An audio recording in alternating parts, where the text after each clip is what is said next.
একজন ইমানদার বুক ফুলিয়ে গর্দান উঁচু করে সে আল্লাহর জন্য মরে। আর পৃথিবীতে যারা তাগুতের অনুসারী, যারা তাগুতকে প্রভু বানিয়ে নেয়, যারা তাগুতকে নেতা বানিয়ে নেয়, ওই নেতার পিছনে যায়, ঝগড়া করে, ফিতনা করে, ফাসাদ করে, রক্তপাত ঘটায়, সেখানে মৃত্যুবরণ করে। সে তাগুতের জন্য মৃত্যুবরণ করেছে। আর একজন ইমানদার মাত্র সে তার রবের জন্য তার জীবন বিলিয়ে দেয়। জোরে বলুন আল্লাহু আকবার। এজন্য মুসলমানরা বীরের জাতি।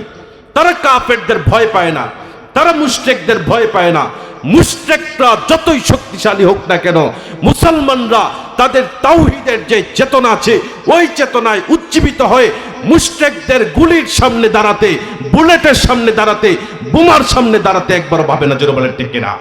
যেহেতু আমাদের জীবনটা পুরাটাই আল্লাহর জন্য, একজন ইমানদার মাত্র তার জীবনের সবকিছু আল্লাহর জন্য।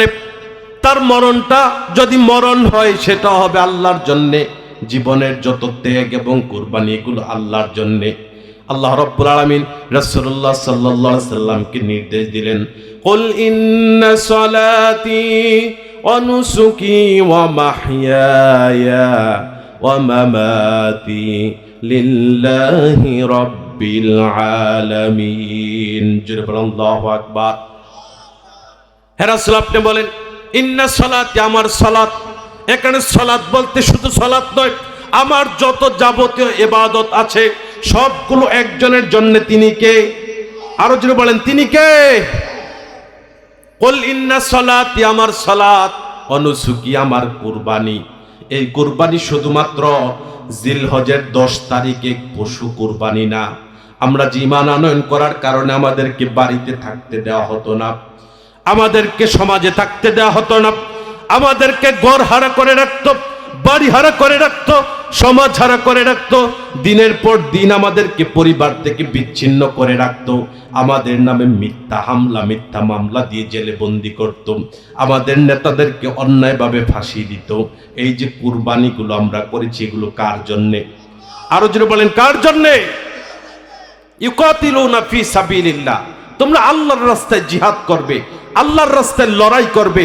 কাফেরদের, মুশরিকদের সামনে বুক উঁচিয়ে তোমরা কালেমার পতাকাকে উড়াবার জন্য, কালিমাকে প্রতিষ্ঠা করার জন্য লড়াই করবে। জোরে বললাম আল্লাহু আকবার। সেখানে যাওয়ার পর মরে গেলে হবে না। একজন ইমানদারের মধ্যে শহীদি তামান্না থাকবে, সে চাইবে শহীদ হোক। এটা আকাঙ্ক্ষা করাটা খারাপ না, এটা অনেক ভালো আকাঙ্ক্ষা। রাসূলুল্লাহ সাল্লাল্লাহু আলাইহি সাল্লাম বলেন, ইমানদার দাবি করা কোনো ব্যক্তি যদি শহীদি তামান্না না করে তাহলে সে মুনাফিক। সেই জায়গা থেকে আমাদের প্রত্যেকের মধ্যে শহীদের তামান্না আছে, শাহাদাতের তামান্না আছে, শাহাদাতের আকাঙ্ক্ষা আছে। কাফেরদের সাথে লড়াই করব, সেখানে জীবন দিব। কিন্তু আল্লাহ বলেন শুধু জীবন দেওয়ার জন্যই বাজারে গেলে হবে না। ফায়াতুলুনা ওয়া ইউক্তালুন, তুমি যেহেতু জীবনের মায়া ত্যাগ করে বাজারে চলে গিয়েছো, জিহাদের ময়দানে চলে গিয়েছো, সুতরাং তোমাকে মরলে হবে না, আগে কয়েকটা কাফেরের গর্দান আলাদা করতে হবে। সকলে আমার সাথে জবান খুলে পড়েন, আউযু বিল্লাহি মিনাশ শাইতানির রাজিম। বিসমিল্লাহির রহমানির রহিম।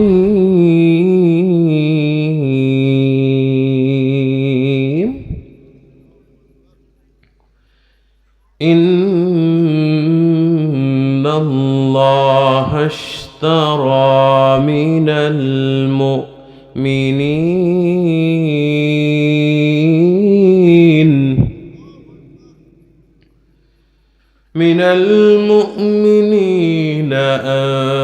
أنفسهم وأموالهم بأن لهم الجنة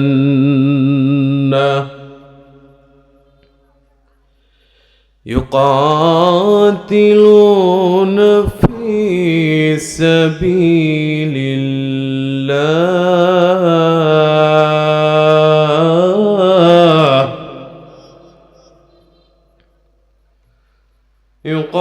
يقاتلون في سبيل الله فيقتلون ويقتلون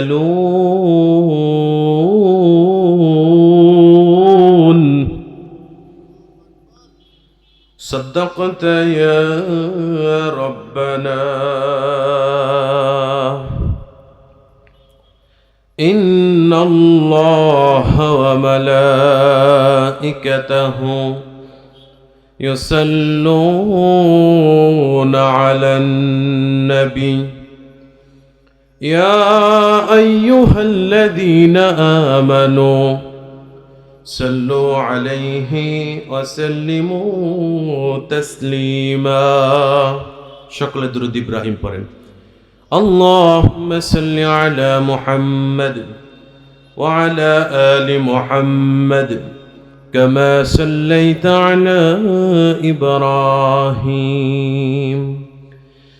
وعلى آل إبراهيم إنك حميد مجيد اللهم بارك على محمد وعلى آل محمد كما باركت على إبراهيم وعلى آل إبراهيم إنك حميد مجيد সকলে পড়ে আলহামদুলিল্লাহ জবান খুলে পড়ে আলহামদুলিল্লাহ আল্লামা সাঈদী ফাউন্ডেশনের সম্মানিত সুযোগ্য চেয়ারম্যান আমাদের পরিচিত মুখ আলহাজ শামীম সাঈদী হাফিজাহুল্লাহ প্রধান মুফাসসির হিসাবে তাফসীর পেশ করবেন আন্তর্জাতিক খ্যাতি সম্পন্ন মুফাসসির কোরআন যে ভাইয়ের কণ্ঠের মাধ্যমে আমরা আমাদের কোরআনের পাখির কণ্ঠ খুঁজে পাই যিনি বলেন ঠিক কিনা কারি আব্দুল্লাহ আল আমিন হাফিজাহুল্লাহ আলোচনা করবেন আলোচনা রেখেছেন ওলামাই কেরাম আমন্ত্রিত ওলামাই কেরাম সামনে বসা দূর দূরান্ত থেকে আসা মুসলমান ভাইরা পর্দার অন্তরালে শ্রদ্ধেয় সম্মানিতা মা এবং বোনেরা সকলকে নিয়ে মহান মনিব আল্লাহ রাব্বুল আলামিনের দরবারে শুকরিয়া আদায় করি যে মহান মনিব আমাদেরকে কোরআন শোনার জন্য দল মত নির্বিশেষে কাঁধে কাঁধ মিলিয়ে কই ছাউনির নিচে বসার তৌফিক দান করেছেন সে মহান মনিবের দরবারে খুশি হয়ে পড়ছি আলহামদুলিল্লাহ দরুদ প্রেরণ করছি বিশ্ব মানবতার সর্বশ্রেষ্ঠ শিক্ষক জনাবে মুহাম্মদুর রাসূলুল্লাহ সাল্লাল্লাহু আলাইহি ওয়াসাল্লামের দরবারে যার আগমন অন্ধকার একটি সমাজ আলোর দিশা পেল পথ হারা মানুষগুলো পথ খুঁজে পেল আমরা পেলাম যার মাধ্যমে একটি স্বয়ংসম্পূর্ণ পরিপূর্ণ গ্রহণযোগ্য মনোনীত জীবন ব্যবস্থা তথা আল ইসলাম সেই রাসূলের প্রতি দরুদ প্রেরণ করছি সকলে বলছি সাল্লাল্লাহু আলাইহি ওয়াসাল্লাম সম্মানিত হাজিরিন আমার পরপরে আলোচনা রাখবেন কারি আব্দুল্লাহ আল আমিন হাফিজাহুল্লাহ ভাই খুব কাছাকাছি আছেন কিছুক্ষণের মধ্যে চলে আসবেন বেশি লম্বা চূড়া সময় কথা বলবো না অল্প সময়ে আজকে আমি আমার খুতবার শুরুতে মহাবিশ্বের মহাবিশ্বয় মহাগ্রন্থ আল কোরআন কারীম থেকে যে আয়াত তেলাওয়াত করেছি ওই আয়াতের আলোকে আমরা কথা বলবো লাভজনক ব্যবসা নিয়ে আজকের আলোচ্য বিষয় লাভজনক ব্যবসা যেরকম আল্লাহু আকবার পৃথিবীতে এমন কোনো মানুষ নেই যে লাভ খুঁজে না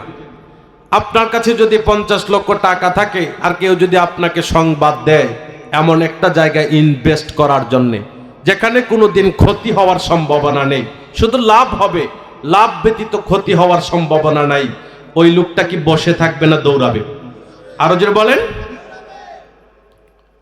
লাভজনক ব্যবসা যারা বিক্রি করবে ওই ময়দানের মধ্যে বাজারের মধ্যে যারাই ক্রয় বিক্রয়টা করবে যারা বিক্রি করবে তারা হচ্ছে ঈমানদার অর্থাৎ আমরা আর যিনি ক্রয় করবেন তিনি হচ্ছেন আল্লাহ আল্লাহ রাব্বুল আলামিন ক্রয় করবেন ঈমানদাররা বিক্রি করবেন এখন আপনাদের কাছে আমার প্রশ্ন আল্লাহ যদি বান্দার থেকে কোনো কিছু ক্রয় করতে চায় ওই জিনিসটা কম দামি না বেশি দামি বলেন বলেন আল্লাহ রাব্বুল আলামিন আয়াতে কারিমার মধ্যে স্পষ্ট জানাচ্ছেন ইন্নাল্লাহা আশতারা মিনাল মুমিনিনা আনফুসাহুম ওয়া আমওয়ালাহুম বিআন্না লাহুমুল জান্নাহ আল্লাহ রাব্বুল আলামিন ক্রয় করেছেন মিনাল মুমিনিনা ঈমানদার থেকে যারা নিজেদেরকে ঈমানদার বলে দাবি করে যারা নিজেদেরকে ঈমানদার পরিচয় দিতে স্বাচ্ছন্দ্যবোধ মনে করে যারা নিজেদেরকে ঈমানদার পরিচয় দিতে গর্ববোধ মনে করে তাদের থেকে আল্লাহ ক্রয় করে নিয়েছে বিআনফুসাহুম ওয়া আমওয়ালাহুম, তাদের জান এবং মাল, বিআন্না লাহুমুল জান্নাহ, জান্নাতের বিনিময়ে আল্লাহ রাব্বুল আলামিন ঈমানদারগণ থেকে তাদের জান এবং মাল ক্রয় করে নিয়েছেন। জুড়ে বলেন সুবহানাল্লাহ। এখন যদি আমরা জান্নাত চাই তাহলে জীবন আল্লাহর কাছে বিক্রি করে দিতে হবে। এখন প্রশ্ন জাগতে পারে, জীবন দিলেন আল্লাহ, এই যে এত নিয়ামত এগুলো দিয়েছেন আল্লাহ, ঈমান নামক যে নিয়ামত এটাও দিয়েছেন আল্লাহ, সবকিছু তো আল্লাহরই দান, তারপরও তিনি কেন আমাদের থেকে এগুলো ক্রয় করতে চাচ্ছেন? পৃথিবীতে আল্লাহ রাব্বুল আলামিনের অসংখ্য বান্দা আছে। আল্লাহ রাব্বুল আলামিনের যখন রূহের জগতে তাদেরকে প্রশ্ন করেছিল, আলাস্তু বিরব্বিকুম, আমি কি তোমাদের প্রভু নই? তখন ক্বালু বালা, তারা সমস্বরে বলেছিল আপনি আমাদের রব। এরপরেও পৃথিবীতে আসার পর অসংখ্য মানুষ ওই রবকে ভুলে গিয়ে গায়রুল্লাহর ইবাদত করে, এমন মানুষ আছে না নেই? বলেন বলেন। এই মানুষগুলো গায়রুল্লাহর ইবাদতকে বেছে নেয়। পক্ষান্তরে একদল বান্দা আছে যারা ঈমানের পথ বেছে নেয়, জুলুমের পথ বেছে নেয়, দুনিয়ার সংকীর্ণতার পথ বেছে নেয়, আল্লাহর পথ বেছে নেয়। যার কারণে জালেমরা তাদের উপর জুলুম করে, তাদের উপর অত্যাচার করে, তাদের উপর নির্যাতন করে। শত অত্যাচার নির্যাতনের মুখে দাঁড়িয়েও তারা আল্লাহ ব্যতীত কারো কাছে মাথা নত করে না। এজন্য আল্লাহ রাব্বুল আলামিন তাদের সাথে সম্পর্ক গড়ছেন ক্রয় বিক্রয়ের। আল্লাহ রাব্বুল আলামিন আমাকে সব দিলেন, আবার এগুলো আল্লাহ ক্রয় করতেছেন। জোরে বলেন আল্লাহু আকবার। যেহেতু আমাদের জীবনটা পুরাটাই আল্লাহর জন্য, একজন ঈমানদার মাত্র তার জীবনের সবকিছু আল্লাহর জন্য, তার মরণটা যদি মরণ হয় সেটা হবে আল্লাহর জন্য, জীবনের যত ত্যাগ এবং কুরবানি এগুলো আল্লাহর জন্য। আল্লাহ রাব্বুল আলামিন রাসূলুল্লাহ সাল্লাল্লাহু আলাইহি সাল্লামকে নির্দেশ দিলেন, কুল ইন্না সলাতি ওয়া নুসুকি ওয়া মাহইয়ায়া ওয়া মামাতি লিল্লাহি রাব্বিল আলামিন। জোরে বলেন আল্লাহু আকবার। হে রাসূল, আপনি বলেন ইন্না সলাতি, আমার সালাত। এখানে সালাত বলতে শুধু সালাত নয়, আমার যত যাবতীয় ইবাদত আছে সবগুলো একজনের জন্য। তিনি কে? আরো জোরে বলেন, তিনি কে? কুল ইন্না সলাতি, আমার সালাত, ওয়া নুসুকি, আমার কুরবানি। এই কুরবানি শুধুমাত্র জিলহজের 10 তারিখে পশু কুরবানি না। আমরা যে ঈমান আনয়ন করার কারণে আমাদেরকে বাড়িতে থাকতে দেওয়া হতো না, আমাদেরকে সমাজে থাকতে দেওয়া হতো না, আমাদেরকে ঘর হারা করে রাখতো, বাড়ি হারা করে রাখতো, সমাজ হারা করে রাখতো, দিনের পর দিন আমাদেরকে পরিবার থেকে বিচ্ছিন্ন করে রাখতো, আমাদের নামে মিথ্যা হামলা, মিথ্যা মামলা দিয়ে জেলে বন্দি করত, আমাদের নেতাদেরকে অন্যায়ভাবে ফাঁসি দিত। এই যে কুরবানিগুলো আমরা করেছি এগুলো কার জন্যে? আরো জোরে বলেন, কার জন্যে? হে রাসূল, আপনি বলে দেন ইন্না সলাতি, আমার সালাত, অনুসুকি, আমার যাবতীয় কুরবানি, আমার জানের কুরবানি, মালের কুরবানি। বন্দী ছিলাম, অত্যাচারের শিকার হয়েছিলাম, তাদের অন্যায় আবদার না রাখার কারণে তারা আমাদেরকে কম অপবাদ দেয় নাই। তারা আমাদেরকে রাজাকার বানাতে চেয়েছিল, স্বাধীনতা বিরোধী, দেশ বিরোধী বানাতে চেয়েছিল, ধর্ষক বানাতে চেয়েছিল। তারপর আমরা ইস্তেকামাত ছিলাম ঈমানের উপর।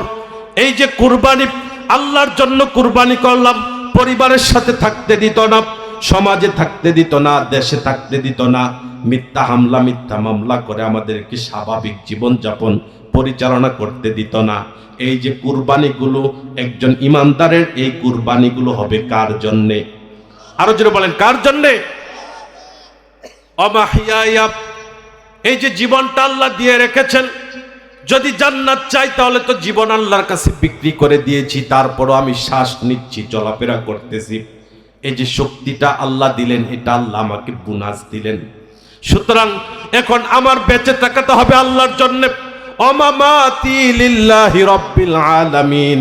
আবার যদি মরে যেতে হয়, তাওহীদকে প্রতিষ্ঠা করতে গিয়ে যদি মরে যেতে হয়, দ্বীনকে প্রতিষ্ঠা করার জন্য যদি মরে যেতে হয়, তাহলে সেটাও হবে আল্লাহর জন্য। একজন ঈমানদার বুক ফুলিয়ে গর্দান উঁচু করে সে আল্লাহর জন্য মরে, আর পৃথিবীতে যারা তাগুতের অনুসারী, যারা তাগুতকে প্রভু বানিয়ে নেয়, যারা তাগুতকে নেতা বানিয়ে নেয়, ওই নেতার পিছনে যায়, ঝগড়া করে, ফিতনা করে, ফাসাদ করে, রক্তপাত ঘটায়, সেখানে মৃত্যুবরণ করে। সে তাগুতের জন্য মৃত্যুবরণ করেছে। আরেকজন ইমানদার মাত্র সে তার রবের জন্য তার জীবন বিলিয়ে দেয়। জোরে বলুন আল্লাহু আকবার। আল্লাহ রাব্বুল আলামিন আমাদের থেকে জান এবং মাল ক্রয় করে নিয়েছেন জান্নাতের বিনিময়ে। এখন আমরা আল্লাহর কাছে এগুলো বিক্রি করব। বিক্রি করার জন্য একটা বাজারের দরকার আছে না নেই? আরো জোরে বলেন, আছে না নেই? আল্লাহ রাব্বুল আলামিন এখন বাজারের সন্ধান দিচ্ছেন। বাজারের সন্ধান হচ্ছে, আল্লাহ রাব্বুল আলামিন বলেন ইউকাতিলুনা ফি সাবিলিল্লাহি ফায়াকতুলুনা ওয়া ইউকতালুন। এখন তোমাদের সাথে আমার ক্রয় বিক্রয়ের চুক্তি সমাপ্ত হয়ে গিয়েছে। এখন তোমরা আমাকে জান এবং মাল বুঝিয়ে দাও, তাহলে আমি তোমাদের যে মূল্য আছে, প্রাপ্য আছে, এটা বুঝিয়ে দেব। জান মাল যদি তোমরা আমাকে বুঝিয়ে দিতে পারো, আমি যে তোমাদের সাথে চুক্তিবদ্ধ হলাম জান্নাত দিব।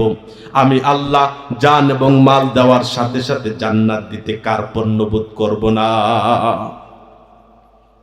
এখন আমরা আল্লাহকে প্রশ্ন করলাম, আল্লাহ জান এবং মাল আপনার কাছে বিক্রি করলাম, এটা জানলাম, কিন্তু কোথায় কিভাবে দিতে হবে, কোন বাজারে গিয়ে এটা বিক্রি করতে হবে আপনাকে বুঝিয়ে দিতে হবে, আপনি বলেন। আল্লাহ রাব্বুল আলামিন বলতেছেন ইউকাতিলুনা ফি সাবিলিল্লাহ। তোমাদেরকে একটা বাজারের সন্ধান দিচ্ছি, ওই বাজারটার নাম হচ্ছে জিহাদের ময়দান। ইউকাতিলুনা ফি সাবিলিল্লাহ, তোমরা আল্লাহর রাস্তায় জিহাদ করবে, আল্লাহর রাস্তায় লড়াই করবে। কাফেরদের, মুশরিকদের সামনে বুক উঁচিয়ে তোমরা কালেমার পতাকাকে উড়াবার জন্য, কালিমাকে প্রতিষ্ঠা করার জন্য লড়াই করবে। যিনি বললাম আল্লাহু আকবার। সেখানে যাওয়ার পর মরে গেলে হবে না। একজন ইমানদারের মধ্যে শহীদি তামান্না থাকবে, সে চাইবে শহীদ হোক। এটা আকাঙ্ক্ষা করাটা খারাপ না, এটা অনেক ভালো আকাঙ্ক্ষা। রাসূলুল্লাহ সাল্লাল্লাহু আলাইহি সাল্লাম বলেন, ইমানদার দাবি করা কোনো ব্যক্তি যদি শহীদি তামান্না না করে তাহলে সে মুনাফিক। সেই জায়গা থেকে আমাদের প্রত্যেকের মধ্যে শহীদের তামান্না আছে, শাহাদাতের তামান্না আছে, শাহাদাতের আকাঙ্ক্ষা আছে। কাফেরদের সাথে লড়াই করব, সেখানে জীবন দিব। কিন্তু আল্লাহ বলেন শুধু জীবন দেওয়ার জন্যই বাজারে গেলে হবে না। ফায়াকতুলুনা ওয়া ইউকতালুন। তুমি যেহেতু জীবনের মায়া ত্যাগ করে বাজারে চলে গিয়েছো, জিহাদের ময়দানে চলে গিয়েছো, সুতরাং তোমাকে মরলে হবে না, আগে কয়েকটা কাফেরের গর্দান আলাদা করতে হবে। এজন্য মুসলমানরা বীরের জাতি। তারা কাফেরদের ভয় পায় না, তারা মুশরিকদের ভয় পায় না। মুশরিকরা যতই শক্তিশালী হোক না কেন, মুসলমানরা তাদের তাওহীদের যে চেতনা আছে, ওই চেতনায় উজ্জীবিত হয়ে মুশরিকদের গুলির সামনে দাঁড়াতে, বুলেটের সামনে দাঁড়াতে, বোমার সামনে দাঁড়াতে একবার ভাবে না। জোরে বলেন ঠিক কিনা? তার বাস্তব প্রমাণ 1400 বছর আগে এবং পরে দেখেন। বদরের যুদ্ধ সংগঠিত হবে, মুসলমানরা একেবারে দুর্বল, তাদের সংখ্যার দিক দিয়ে দুর্বল, শারীরিক দিক দিয়ে দুর্বল, অস্ত্র শস্ত্র নেই, প্রশিক্ষণ নেই। পক্ষান্তরে মক্কার 1000 কাফের, যারা সৈন্য মুজাহিদ, যারা সারা জীবন যুদ্ধ করতে করতে অনেক অভিজ্ঞতা সম্পন্ন, তাদের কাছে অস্ত্র শস্ত্র আছে এবং কি তাদের শক্তি আছে। মুসলমানদেরকে ইচ্ছা করলে তারা নিমিষেই মিছিয়ে ফেলতে পারত। অপর দিক দিয়ে মুসলমানরা তারা নও মুসলিম এবং কি অধিকাংশই গোলাম পর্যায়ের। খাব্বাব, খুবাইব, উমায়ের, আম্মার, ইয়াসার, বেলাল, তাদের মতো দুর্বল লোকেরা মুহাম্মদুর রাসূলুল্লাহর পিছনে। তাদের শরীরে শক্তি নেই, পেটের মধ্যে পাথর বাঁধা, খাবার নেই, শরীরে শক্তি নেই, অস্ত্র শস্ত্র নেই, প্রশিক্ষণ নেই। তারা গিয়েছে বদরের ময়দানে, এমনও সাহাবী আছে খালি হাতে গিয়েছে, এমনও সাহাবী আছে খেজুরের ডাল নিয়ে গিয়েছে। পক্ষান্তরে যারা আছে তারা অস্ত্র শস্ত্রে সজ্জিত। আর এদিক দিয়ে তারা একে তো দুর্বল, প্রশিক্ষণ নেই, অস্ত্র নেই। এখন বাহ্যত দৃষ্টিতে কাফেররা বিজয় হওয়ার কথা ছিল, কিন্তু মুসলমানরা আল্লাহ রাব্বুল আলামিনের উপর তাওয়াক্কুল করেছিল, আল্লাহ রাব্বুল আলামিনের উপর বিশ্বাস রেখেছিল। আল্লাহর দ্বীনকে প্রতিষ্ঠা করার জন্য কাঁধে কাঁধ মিলিয়ে জিহাদের ময়দানে ঝাঁপিয়ে পড়েছিল, যার কারণে আল্লাহ রাব্বুল আলামিন জিবরাইলের নেতৃত্বে ফেরেশতাদেরকে পাঠিয়ে মুসলমানদেরকে সাহায্য করেছেন। জোরে বলেন সুবহানাল্লাহ। তাহলে মুসলমানরা কাফেরদের অস্ত্র শস্ত্রকে ভয় পায় না, তাদের জনসংখ্যাকে ভয় পায় না, তাদের যেই পারমাণবিক আছে, যেই সম্পদগুলো আছে, কাফেররা যেই সম্পদগুলো অর্জন করেছে এগুলো ভয় পায় না। 1400 বছর আগের দৃশ্যপট হচ্ছে এটা। আর 1400 বছর পরের দৃশ্যপট যদি দেখতে চান তাহলে ফিলিস্তিনের দিকে তাকান। বর্বর ইসরায়েলের মতো তাদের কাছে অস্ত্র নেই, তাদের বন্ধু আমেরিকা নেই, তাদেরকে যুদ্ধের সরঞ্জামাদি সাপ্লাই দেওয়ার মতো কোনো বন্ধু নেই, চারদিক থেকে কুণ্ঠাসা ছিল। তারপরও তারা বীরের মতো লড়াই করেছে। বর্বর ইহুদিদেরকে, তাদের বড় বড় সৈন্যদেরকে হত্যা করতে তারা সক্ষম হয়েছে, এবং কি ইহুদিদের মতো এত ক্ষমতাধরকে তাদের গুড়া নাড়াতে সক্ষম হয়েছে। জোরে বলেন ঠিক কিনা? তাহলে মুসলমানরা বীরের জাতি, তারা যুদ্ধের ময়দানে গিয়ে শুধু কল্লা দেয় এমনটা না, ফায়াকতুলুন না ওয়ায়ুকতালুন, তারা আগে সেখানে যায়, কয়েকটা গর্দান আলাদা করে, তারপর শহীদি তামান্না বুকে লালন করে তারা আল্লাহর রাস্তায় জীবন দিয়ে দেয়। আল্লাহু আকবার। আল্লাহ রাব্বুল আমিনের পথে লড়াই করে, জিহাদ করে, সংগ্রাম করে, আল্লাহর দ্বীনকে প্রতিষ্ঠা করার জন্য চেষ্টা করে। পক্ষান্তরে যারা কাফের, মুশরিক, বেঈমান, যারা আল্লাহর জমিনে আল্লাহর দ্বীন প্রতিষ্ঠা হোক এটা চায় না, আল্লাহর জমিনে আল্লাহর বিধান প্রতিষ্ঠা হোক এটা চায় না, আল্লাহর জমিনে আল্লাহর আইন প্রতিষ্ঠা হোক এটা চায় না, আল্লাহর জমিনে আল্লাহর আইন দিয়ে রাষ্ট্র পরিচালনা হোক এটা চায় না। তারা সব সময় হক বাদ দিয়ে তাগুতকে প্রভু বানিয়ে নেয়। তারা তাগুতের পক্ষে লড়াই করে, তাগুতের মিডিয়ার মধ্যে তারা মুসলমানদের বিরুদ্ধে ষড়যন্ত্র এবং মিথ্যা চড়াই। জোরে বলেন ঠিক কিনা? তারা যে তাগুতের পক্ষে লড়াই করবে এটা আল্লাহ রাব্বুল আলামিন স্পষ্ট করে জানিয়ে দিলেন। সূরাতুন নিসার মধ্যে আল্লাহ রাব্বুল আলামিন বলেন, আল্লাযীনা আমানু ইউকাতিলুনা ফি সাবিলিল্লাহ ওয়াল্লাযীনা কাফারু ইউকাতিলুনা ফি সাবিলিত তাগুত ফাকাতিলু আউলিয়া আশ-শাইতান ইন্না কাইদাশ শাইতানি কানা দাঈফা। জোরে বলেন আল্লাহু আকবার। আল্লাহ রাব্বুল আলামিন স্পষ্ট জানিয়ে দিলেন, এখন সিদ্ধান্ত আপনার। আপনাকে হকপন্থী দল যারা আছে তাদেরকে গ্রহণ করবেন না, যারা তাগুতের তুষামুদি করে, যারা তাগুতের পা চাটে ক্ষমতা পাওয়ার জন্য তাদের অনুসরণ করবেন। সিদ্ধান্ত আপনার। আল্লাহ রাব্বুল আলামিন জানাই দিলেন, আল্লাযীনা আমানু ইউকাতিলুনা ফি সাবিলিল্লাহ, যারা নিজেদেরকে ঈমানদার দাবি করে তারা আল্লাহর পথে জিহাদ করে, আল্লাহর জমিনে আল্লাহর দ্বীনকে প্রতিষ্ঠা করার জন্য লড়াই করে। আল্লাহর জমিনে আল্লাহর বিধান প্রতিষ্ঠা হোক, আল্লাহর কোরআন দিয়ে রাষ্ট্র পরিচালনা হোক, এই কষ্ট করে, এই চেষ্টা করে তারা নিজেদের জীবনের মায়া ত্যাগ করে আল্লাহর পথে নেমে যায়। অপরপক্ষে আল্লাযীনা কাফারু ইউকাতিলুনা ফি সাবিলিত তাগুত, আর যারা কাফের, যারা মুশরিকদের অনুসরণ করে, যারা মুশরিকদের তুষামুদি করে, যারা মুশরিকদেরকে প্রভু মানে, যারা মুশরিকদের পা চাটে, এই সমস্ত মানুষেরা তাগুতকে প্রতিষ্ঠা করার জন্য, তাগুতের আইন প্রতিষ্ঠা করার জন্য লড়াই করে। আলেম ওলামারা কোরআন দিয়ে রাষ্ট্র পরিচালনা করতে চাইলে তারা বলে কোরআনের মধ্যে কোনো রাজনীতি নেই। এমন নেতা আছে না নেই? বলেন বলেন। তারা স্পষ্ট তাগুতের পথ বেছে নেয়। আল্লাহ রাব্বুল আলামিন আমাদের শক্তি দিলেন, সাহস দিলেন, উৎসাহ দিলেন, আমরা যেন ভয় না পাই। বদরে যেভাবে আমাদের পূর্বপুরুষরা ভয় পায় নাই, আল্লাহ রাব্বুল আলামিন তাদেরকে যেভাবে সাহায্য করেছিলেন, আজও যদি আমরা ওই চেতনাকে লালন করে তাওহীদ প্রতিষ্ঠা করার জন্য নেমে যাই, তাহলে আমাদের হাতে অস্ত্র নেই, কিন্তু রব্বে কারীম আমাদেরকে সাহায্য করবেন। জোরে বলেন ঠিক কিনা? তার বাস্তব প্রমাণ দেখেন। গত জুলাই এবং আগস্টে আমাদের অস্ত্র ছিল না, আমাদের কোনো ক্যাডার বাহিনী ছিল না, আমাদের হ্যামলেট বাহিনী ছিল না, আমাদের কিচ্ছু ছিল না, কিন্তু আমরা যখন একতাবদ্ধ হয়েছি, আমরা যখন লড়াই করার জন্য কাঁধে কাঁধ মিলিয়েছি, আল্লাহ রাব্বুল আলামিন আবাবিলের মতো আমাদের সাহায্য করেছেন। আর জালেম স্বৈরাচারকে তার অস্ত্র থাকার পর, তার ক্যাডার বাহিনী থাকার পর, তার পা চাটা গোলাম থাকার পরও আল্লাহ রাব্বুল আলামিন এই ভূখণ্ডে তাকে জায়গা দেয় না। চিরবলেন ঠিক কিনা?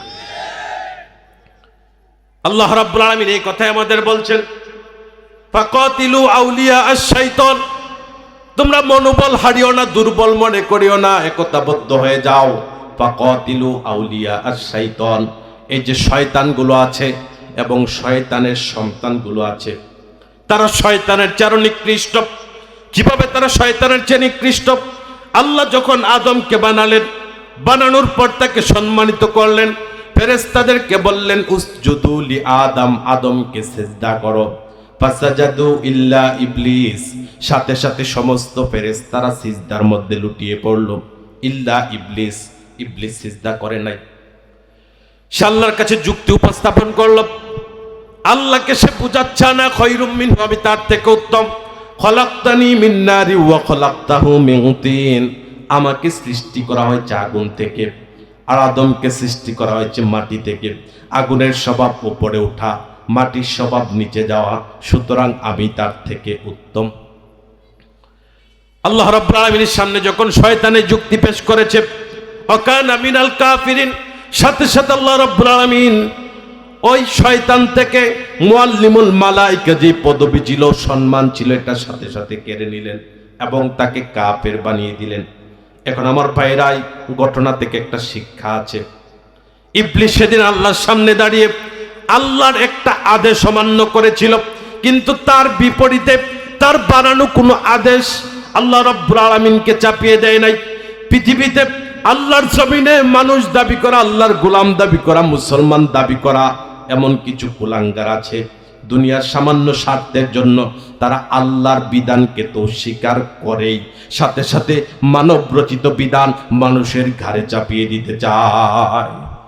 এজন্য সংবিধান যখন সংস্কারের কথা এসেছে, ৯২% মুসলমান তারা চায় কোরআন চলবে, কোরআন রাষ্ট্র চলবে কোরআন দিয়ে, সংবিধান হবে কোরআনের আলোকে। কিন্তু একদল শয়তান আছে যারা শয়তানের চেয়ে নিকৃষ্ট, এরা মানব রচিত আইন বানাতে চায়। মানব রচিত আইন বানাতে চায় শুধু অতটুকু না, ইচ্ছাকৃত মানুষের ঘাড়ের উপর মানব রচিত আইন তাদের ঘাড়ের মধ্যে চাপিয়ে দিতে চায়। জোরবান ঠিক কিনা? এই সমস্ত তাগুত যারা আছে, তাগুতের ৫টা গোলাম যারা আছে, তাদের ব্যাপারে আল্লাহ বলেন ফাকাতিলু আউলিয়া আশ-শাইতান, ভয় পাওয়ার কোনো কারণ নেই। আজ তারা তোমাদেরকে অস্ত্রের ভয় দেখায়, বড় নেতার সাথে তার সম্পর্ক সেই ভয় দেখায়, বড় রাষ্ট্রের সাথে তার সম্পর্ক সেই ভয় দেখায়। তোমরা তাকে ভয় না পেয়ে যুদ্ধের মধ্যে ঝাঁপিয়ে পড়ো। ইন্না কাইদাশ শাইতানি কানা দাঈফা, নিশ্চয় শয়তানের চক্রান্ত অত্যন্ত দুর্বল। ওলামায়ে কেরাম যারা আছেন, দাঈফুন মানে দুর্বল, দাঈফা অত্যন্ত দুর্বল। ইবনে কাসির রাহিমাহুল্লাহ বলেন শয়তানের চক্রান্ত কেমন দুর্বল? এই যে মাকড়সার বাসা আমরা দেখি, এটা কি খুব শক্তিশালী? সকলে বলেন মাকড়সার বাসা কি খুব শক্তিশালী? সামান্য একটু বাতাসে এটা পড়ে যায়, এটা ধ্বংস হয়ে যায়, নিঃশেষ হয়ে যায়, মুছে যায়। এটার যে অস্তিত্ব ছিল, অস্তিত্ব মুছে যায়। শয়তানের যে চক্রান্ত আছে, ওই চক্রান্ত মাকড়সার বাসা থেকে আরো দুর্বল। যখন ইমানদাররা শুধুমাত্র কাঁধে কাঁধ মিলায়, শয়তান শুধুমাত্রই পিছন দিক দিয়ে বাতাস ছাড়তে ছাড়তে পালিয়ে বেড়ায়। জোরে ঠিক কিনা? তার বাস্তব প্রমাণ দেখেন। 2 দিন আগে যখন আমিরে জামাত হাফিজাহুল্লাহ তিনি বরিশাল গেলেন, সেখানে চরমনাইট শ্রদ্ধাভাজন পীর, সুযোগ্য পীর, যারা ইসলামের জন্য এই ভূখণ্ডে অনেক ভূমিকা রেখেছে, তাদের সাথে চুক্তি করার জন্য যায় নাই, হাত মিলাতেও যায় নাই, শুধুমাত্র সৌজন্য একটা সাক্ষাৎ করেছে। এতেই বামপাড়া যারা আছে, বামপাড়ার মধ্যে এতে পাতলা পায়খানা শুরু হয়ে গেছে, পেট নষ্ট হয়ে গেছে। জোরবান ঠিক কিনা? এইভাবে যদি শুধুমাত্র 2 দল না, সমস্ত ইসলামী দলগুলো ঐক্যবদ্ধ হতে পারে, তারা যদি কাঁধে কাঁধ মিলিয়ে সমস্ত মুসলিম উম্মাহকে একত্রবদ্ধ করতে পারে, তাহলে এই বাংলাদেশের ৫৬,০০০ বর্গ মাইলের এই ভূখণ্ড তাওহীদের ভূখণ্ড হবে। জোরে বলেন ঠিক কিনা?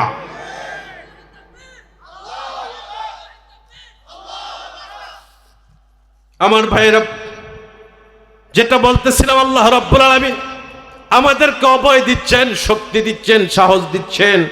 আল্লাহ রাব্বুল আলামিন বলেন ফাকাতিলু আউলিয়া আশ-শাইতান, শয়তান এবং তার বংশধর যারা আছে তাদের বিরুদ্ধে তোমরা জিহাদ করো। কেননা ইন্না কাইদাশ শাইতানি কানা দাঈফা, শয়তানের চক্রান্তটা বাহ্যিক দৃষ্টিতে দেখতে মনে হয় অনেক শক্তিশালী, মনে হয় তার গোড়া অনেক নিচে, কিন্তু যখনই তোমরা একতাবদ্ধ হয়ে যাবা তখন দেখবা শয়তান পিছনের রাস্তা দিয়ে হাওয়া ছাড়তে ছাড়তে পালায়। এজন্য আমরা যদি লড়াই করি এটা হবে আল্লাহর জন্য, আমার জীবন যদি বেঁচে থাকে এটা হবে আল্লাহর জন্য, আমি যদি মরে যেতে হয় তাওহীদের জন্য মরবো, আল্লাহর জন্য মরবো। আমার জীবনের প্রতিটা কুরবানি শুধুমাত্র একজনের জন্য হবে, তিনি কে? আল্লাহ রাব্বুল আলামিন এই কথাই আমাদেরকে বললেন, তোমাদের থেকে আমি জান এবং মাল ক্রয় করে নিয়েছি জান্নাতের বিনিময়, এখন জান এবং মাল আমাকে বুঝিয়ে দাও। বুঝিয়ে দেওয়ার জন্য তোমাদের একটা বাজারের সন্ধান দিলাম, বাজারটার নাম হচ্ছে জিহাদের ময়দান। ওই জিহাদের ময়দানে ঝাঁপিয়ে পড়ো। ফায়াকতুলুনা ওয়া ইউকতালুন, সেখানে আল্লাহর অসংখ্য নাফরমান বান্দা তোমাদের বিরুদ্ধে লড়াই করতে এসেছে। প্রথমে তাদের গর্দান আলাদা করে দাও, তাদের সাথে লড়াই করো, রক্তপাত করো, তাদেরকে শেষ না করা পর্যন্ত মরিও না। তাদেরকে মারতে মারতে একটা পর্যায়ে তোমাদেরকেও তারা মেরে ফেলবে, এতে করে ভয় পাওয়ার কোনো কারণ নেই। তোমাদের যেই জমিনের মধ্যে তোমাদের এক বিন্দু রক্ত ঝরবে ওই জমিনটাকে তোমাদের জন্য উর্বর করে দিবেন কে? আরো জোরে বলেন কে? উহুদের ময়দানে মুসলমানদের রক্ত ঝরেছিল, রাসূলুল্লাহ সেদিন ব্যথিত হয়েছিলেন। রাসূলুল্লাহ নিজে আঘাতপ্রাপ্ত হয়েছিলেন, মাথায় আঘাত পেয়েছেন, দাঁতে আঘাত পেয়েছেন। তার চেয়ে আরো বেশি হৃদয় রক্তকরণ হয়েছে আপন চাচার অবস্থা দেখে। হামজা রাদিয়াল্লাহু তাআলা আনহুকে কাফেররা সর্বপ্রথম তাকে হত্যা করল, তার অঙ্গগুলোকে কেটে টুকরা টুকরা করে ফেলল, তার চেহারাটাকে বিকৃত করে ফেলল। অতটুকুর মধ্যে তারা থেমে যায় নাই। আবু জেহেলের স্ত্রী হিন্দা হামজার বুক চিরে কলিজাটাকে বের করলো, ওই কলিজা চিবিয়ে চিবিয়ে উহুদের ময়দানটা ঘুরপাক করলো, ঘুরলো। রাসূলুল্লাহ সেদিন সেই দৃশ্যপট দেখে ব্যথিত হয়েছিলেন। উহুদের ময়দানে মুসলমানদের রক্ত পড়েছিল, রক্ত ঝরেছিল। সময়ের ব্যবধানে শুধু উহুদ না, তামাম বিশ্বটাকে, অর্ধ পৃথিবীকে মুসলমানদের হাতে তুলে দিলেন কে? হযরত ওমর ফারুক রাদিয়াল্লাহু তাআলা আনহু যখন খলিফা ছিলেন তখন শুধু হেজাজ অঞ্চল না, তায়েফ, উহুদ, বদর না, পারস্য এবং রোম মুসলমানরা বিজয় করেছিলেন এবং এই ভারতীয় উপমহাদেশেও তাদের প্রতিনিধি এসেছিল ইসলামের দাওয়াত নিয়ে। সুতরাং আমার ভাইরা, আজ আমাদের রক্ত জড়াচ্ছে যারা, এই যে ফিলিস্তিনে আমাদের ভাইদের রক্ত জড়াচ্ছে, তাদের বাড়িঘর উলট পালট করে দিচ্ছে, বোমা মেরে বাড়ি উড়িয়ে দিচ্ছে, বাড়িতে আশ্রয় নেই, হসপিটাল চিকিৎসার জন্য যায়, হসপিটালটাকেও উড়িয়ে দেয়। ওই যে ভূখণ্ডের মধ্যে আমাদের ভাইদের রক্ত ঝরেছে, এর বিনিময়ে আল্লাহ রাব্বুল আলামিন এই ফিলিস্তিন এবং বাইতুল মুকাদ্দাসকে বিজয়ের বেশে আবার মুসলমানদের হাতে তুলে দিবেন আল্লাহ। ইহুদিরা সেখানে বাইতুল মুকাদ্দাসকে ভেঙে থার্ড টেম্পল প্রতিষ্ঠা করতে চায়। মুসলমানদের দ্বিতীয় অস্তিত্ব হচ্ছে বাইতুল মুকাদ্দাস। সর্বপ্রথম আল্লাহ রাব্বুল আলামিন বাইতুল্লাহ স্থাপন করলেন, বাইতুল্লাহ পৃথিবীতে প্রতিষ্ঠা করলেন। ঠিক তার 40 বছর পর আল্লাহ রাব্বুল আলামিন বাইতুল মুকাদ্দাসকে জমিনের মধ্যে দাঁড় করালেন। পৃথিবীতে ঘর তৈরি হওয়ার দিক দিয়ে, মসজিদ তৈরি হওয়ার দিক দিয়ে দ্বিতীয় হচ্ছে বাইতুল মুকাদ্দাস। এবং আমাদের শরিয়াতেও আমরাও 16-17 মাস এই বাইতুল মুকাদ্দাসের দিকে তাকিয়ে বাইতুল মুকাদ্দাসের দিকে কিবলা করে সালাত পড়েছি। এখানে অসংখ্য আম্বিয়া আলাইহিমুস সালাম আল্লাহ রাব্বুল আলামিন প্রেরণ করেছেন। এটার প্রতি আমাদের হৃদয়ের টান, সেখানে আমার ভাইয়েরা আছে। আজ আমরা হয়তো সেখানে বসবাস করি না, কিন্তু আমাদের ভাইরা বসবাস করে। যখন বর্বর ইসরায়েলরা আমার শিশুদেরকে অন্যায়ভাবে হত্যা করে রক্ত জড়ায়, মহিলাদেরকে, বৃদ্ধদেরকে এবং কি পঙ্গুদের পর্যন্ত ছাড় দেয় না, আমাদের হৃদয়ে রক্তক্ষরণ হয়। আমরা তখন চিন্তা করি, যেই জমিনে আল্লাহর দিন প্রতিষ্ঠা করার জন্য আল্লাহ রাব্বুল আলামিন নির্বাচন করান, ওই জমিনটাকে আল্লাহ রাব্বুল আলামিন আগে মুসলমানদের রক্তে ভিজান। যেই জমিনের মধ্যে মুসলমানদের রক্ত ঝরে ওই জমিন মুসলমানরা বিজয় করে ছাড়ে। এই জন্য বলেন ঠিক কিনা? আমাদের বিশ্বাস বাইতুল মুকাদ্দাস একদিন আমাদের হাতে আসবে। সেখান থেকে ইমারতে আল ইসলামিয়া, সেখান থেকে খেলাফতের মাধ্যমে तमाम বিশ্বের মুসলমানরা একতাবদ্ধ হবে, ইহুদিদের বিরুদ্ধে লড়াই করবে, খ্রিস্টানদের বিরুদ্ধে লড়াই করবে, ইহুদিদের বিরুদ্ধে জিহাদ করবে। ইহুদিরা সেদিন পালাবার জায়গা পাবে না, সে পালাবার জন্য গর্ত খুঁজতে চেষ্টা করবে, কিন্তু গর্ত খুঁজে পাবে না। সে গাছের পিছনে যদি আশ্রয় নেয়, গাছ বলে দিবে আমার পিছনে ইহুদি আছে। পাথরের পিছনে যদি আশ্রয় নেয়, পাথর বলে দিবে আমার পিছনে ইহুদি আছে। তাদের পরিণতি খুব ভয়ঙ্কর হবে। জোরে বলেন ঠিক কিনা? আল্লাহ রাব্বুল আলামিন এই কথাই বললেন, তোমাদের থেকে আমি জান এবং মাল ক্রয় করে নিয়েছি। আমি আল্লাহ ক্রেতা, তোমরা বিক্রেতা। আর আল্লাহ রাব্বুল আলামিন মূল্য হিসাবে দিচ্ছেন জান্নাত, বাজারের সন্ধান দিচ্ছেন জিহাদের ময়দান। ওইখানে যাওয়ার পর আমাদের করণীয় হচ্ছে ফায়াকতুলুনা ওয়া ইউকতালুন। আগে কিছু মুশরিককে হত্যা করতে হবে, কিছু কাফেরকে হত্যা করতে হবে। ওয়া ইউকতালুন, তাদের সাথে লড়াই করতে করতে একটা সময় নিজ জীবন দিয়ে দিতে হবে। আল্লাহ রাব্বুল আলামিন এরপর বলেন, ওয়া'আদান আলাইহি হাক্কান ফিত তাওরাতি ওয়াল ইনজিলি ওয়াল কুরআন। জোরে বলেন আল্লাহু আকবার। আল্লাহ রাব্বুল আলামিন যে চুক্তিটা আমাদের সাথে করলেন, কত মজবুত চুক্তি করলেন, কত শক্তিশালী ক্রয় বিক্রয় আল্লাহ করলেন। আল্লাহ রাব্বুল আলামিন বলেন, তোমরা যদি জান এবং মাল দিয়ে দাও, তোমাদেরকে জান্নাত দিব। এই ওয়াদা আমি শুধু কোরআনেই করি নাই, ওয়াদান আলাইহি হাক্কান ফিত তাওরাত, এই ওয়াদা আমি তাওরাতে করেছি, অল ইনজিল, ইনজিলে করেছি, অল কুরআন এবং কোরআনেও করলাম। আমি আল্লাহ তাওরাত, জাবুর, ইনজিল, তাওরাত, ইনজিল এবং কোরআন তিনটা কিতাবেই তোমাদের সাথে প্রতিশ্রুতি দিলাম। এখন আপনাদের কাছে আমার প্রশ্ন, আল্লাহ যদি প্রতিশ্রুতি দেয়, ওই প্রতিশ্রুতি অবশ্যই রক্ষা করবেন, কেননা আল্লাহ প্রতিশ্রুতি দিয়ে প্রতিশ্রুতি ভঙ্গ করেন না। ওমান আসদাকু মিনাল্লাহি কিলা, এমন কে আল্লাহর চেয়ে সত্যবাদী আছে? পৃথিবীতে যত বড় চুক্তি হোক না কেন, ওই লোকটা যতই সৎ হোক না কেন, সে কি আল্লাহর চেয়ে বেশি সত্যবাদী হতে পারবে? আরো জোরে বলেন, পারবে?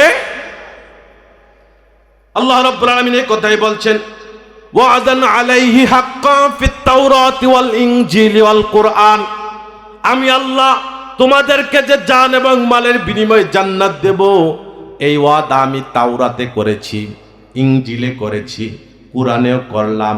ওমান আওফা বিআহদিহি মিনাল্লাহ, পৃথিবীতে এমন কে আছে যে আল্লাহর চেয়ে অধিক, যে আল্লাহ রাব্বুল আলামিনের চেয়ে অধিক ওয়াদা রক্ষাকারী কে আছে?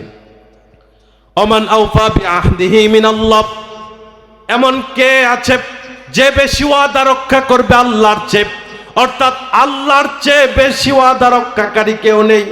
আল্লাহ রাব্বুল আলামিন সুতরাং আমাদেরকে বলতেছেন, আল্লাহর চেয়ে অধিক ওয়াদা রক্ষাকারী কেউ নেই। সুতরাং ফাস্তাবশিরু বিবাইইকুমুল্লাযী বায়াতুম বি, তোমরা সুসংবাদ গ্রহণ করো, তোমরা খুশি হও। আল্লাহর সাথে এমন ক্রয় বিক্রয় করেছ যেটার মাধ্যমে কোনোদিন লস হবে না, ক্ষতি হবে না। এত সুন্দর যে একটা ক্রয় বিক্রয় করতে পেরেছ, এত সুন্দর একটা ব্যবসার মধ্যে জড়িত হতে পেরেছ, এজন্য খুশি হওয়ার দরকার আছে না নেই? আরো জোর আছে না নেই? ফাস্তাবশিরু বিবাইইকুমুল্লাযী বায়াতুম বি, যে ক্রয় বিক্রয়টা আল্লাহর সাথে করেছ, যে চুক্তিটা তোমরা করেছ, যে লেনদেনটা করেছ, এতে তোমরা জিতেছ। সুতরাং খুশি হও, সুসংবাদ গ্রহণ করো। জোরে বলুন আল্লাহু আকবার। ওয়াযালিকা হুয়াল ফাউজুল আযীম, আর এই ক্রয় বিক্রয়ের মাধ্যমে তোমরা মহান সফলতা পেয়ে গেলে। কেমন সফলতা? আল্লাহ রাব্বুল আলামিন আমাদেরকে কেমন সফলতার দ্বার প্রান্তে পৌঁছে দিলেন একটু চিন্তা করেন। আমার কোনো অস্তিত্ব ছিল না, একদিন আমার নাম ছিল না, আমার কোনো দেহের যে আকৃতি এটা ছিল না। আল্লাহ রাব্বুল আলামিন নিজ অনুগ্রহে এগুলো দিলেন। মায়ের পেটে তিনি আমাকে যত্ন করে লালন পালন করলেন, বড় করলেন। আমি আল্লাহর কাছে কোনো কিছু না চাওয়া সত্ত্বেও তিনি আমার সব প্রয়োজনীয়তা পূরণ করলেন। শুধুমাত্র যদি একটা অঙ্গ আল্লাহ কম দিতেন, তাহলে পৃথিবীর মানুষ আমাদেরকে অবহেলা করত, আমাদেরকে পঙ্গু বলতো, আমাদেরকে তারা ঘৃণার চোখে দেখত, আমাদেরকে তারা ঘৃণার চোখে দেখত, অবহেলার চোখে দেখত। তারা আমাদেরকে বোঝা মনে করত, পরিবারের সদস্যরা আমাদেরকে বোঝা মনে করত। কিন্তু রব্বে কারীম আমাদের একটা অঙ্গ কম দেন নাই, আমাদেরকে পরিপূর্ণ করে বানালেন। মায়ের পেটে লালন পালন করলেন যত্ন করে। দুনিয়াতে আসার পর কথা বলতে পারি না, খিদা লাগে, খাবার চাইতে পারি না, দাঁত নেই, শক্ত খাবার খেতে পারি না। আল্লাহ রাব্বুল আলামিন মায়ের বুকের মধ্যে আমাদের খাবারের ব্যবস্থা করলেন, আস্তে আস্তে বড় করলেন, তারপর কথা বলা শিক্ষা দিলেন। এই যে এত এত নিয়ামত দান করলেন আল্লাহ রাব্বুল আলামিন, এগুলোর বিনিময় যদি আল্লাহকে দিতে চাই কোনোদিন দিতে পারবো? আরো যদি বলেন পারবো? এত এত নিয়ামত আল্লাহ আমাকে দিলেন, আমার জান দিলেন, আমার যে সম্পদ আছে এগুলো আল্লাহ আমাকে দিলেন, আল্লাহ দিলেন, আবার তিনি ক্রয় করতে চাচ্ছেন। সুতরাং যে ক্রয় বিক্রয়টা আল্লাহর সাথে করলাম, এতে কি আমরা ঠকেছি না জিতেছি? আরো যদি বলেন এতে ঠকেছি না জিতেছি? এই জন্য আল্লাহ রাব্বুল আলামিন বলেন ফাস্তাবশিরু বিবাইইকুমুল্লাযী বায়াতুম বিহি, আল্লাহর সাথে যে ক্রয় বিক্রয়টা তোমরা করেছো, যে লেনদেনটা করেছো, এতে তোমরা জিতে গিয়েছো। সুতরাং তোমরা খুশি হও, হাসি দাও, তোমরা খুশি হও। ওয়াযালিকা হুয়াল ফাউজুল আযীম, আর এটা হচ্ছে মহান সাফল্য। তুমি রবের সাথে ক্রয় বিক্রয় করতে পারলা জমিনের মধ্যে, তার থেকে আর বড় সাফল্যতা নেই। এজন্য আমরা আমাদের জীবনটাকে গঠন করব আল্লাহর জন্যে। যদি মরে যেতে হয় তাও আল্লাহর জন্যে। জীবনে যত কষ্ট আছে, ত্যাগ আছে, কুরবানি আছে, এগুলো আল্লাহর জন্যে। গোটা জীবনটা যদি আল্লাহর জন্যে সাজাতে পারি, তাহলে আল্লাহ রাব্বুল আলামিন দুনিয়ার জীবনটাকে একটা সুন্দর জীবন বানিয়ে দিবেন। জোরে বলেন সুবহানাল্লাহ। আমার ভাইরা, যে কথাটা বলতেছিলাম আল্লাহর সাথে লেনদেন, এতে কোনো লস নেই, শুধু লাভ। আল্লাহ সব দিলেন, আবার তিনি ক্রয় করতেছেন। এত নিয়ামত দিলেন, বিনিময় না আছে, উল্টা আরো আমাদেরকে দিচ্ছেন। সুতরাং এতে আমরা লাভবান, ঠিক কিনা? সময়ের সংক্ষিপ্ততার কারণে আলোচনার দীর্ঘায়িত করতে পারলাম না। ইনশাআল্লাহ ধারাবাহিকভাবে আপনারা আমন্ত্রিত উলামায়ে কেরামের কথা শুনবেন। যে কথা বললাম, আল্লাহ রাব্বুল